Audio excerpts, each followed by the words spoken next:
ആ ആ പണിയിലാന്നോണ്. നിറച്ച് മാറാമ്പലേ ഞാൻ തുടക്കണായിരുന്നു. മോൻ ഗൾഫിൽ നിന്നൊക്കെ വിളിക്കാറുണ്ടോ?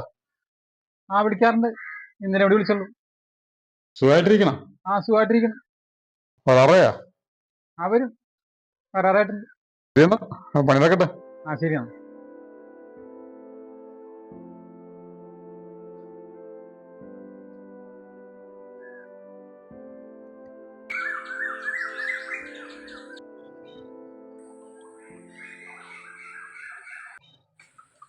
ചേട്ടാ,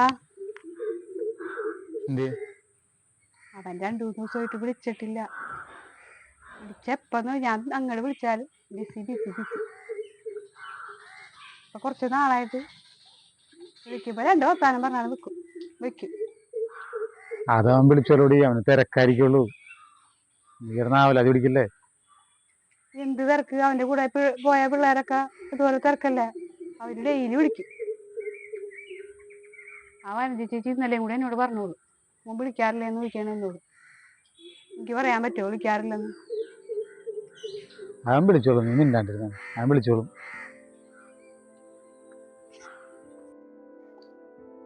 ഇന്നും അവനെ വിളിച്ചു. അവന് തിരക്കാണ്. 1 2 വാക്ക് പറഞ്ഞാ ശരി എനിക്ക് തിരക്കാണമ്മേ എന്നും പറഞ്ഞ അവൻ വെച്ച് കാണും. അവനെന്താണ് ഇങ്ങനെയായിപ്പോയത്? ഇടി, ഞാൻ ആലോചിക്കുന്നുണ്ട്. നീ 2 ദിവസത്തിന് മുമ്പ് എന്നോട് പറഞ്ഞതല്ലേ, എന്റെ മനസ്സിലുണ്ട് അങ്ങനെയുള്ള ചിന്തകൾ. നമ്മൾ അവരുടെ ശബ്ദം കേട്ട് അവരുടെ വിശേഷം അറിയാൻ വേണ്ടിട്ടല്ലേ ഈ വിളിക്കണത്. അവർക്ക് നമ്മളോടൊന്നും പറയാനില്ല, ചോദിക്കാനില്ല. തിരക്ക് തിരക്ക് തിരക്ക്. എന്തൊരു കഷ്ടമാണ് നോക്കണേ.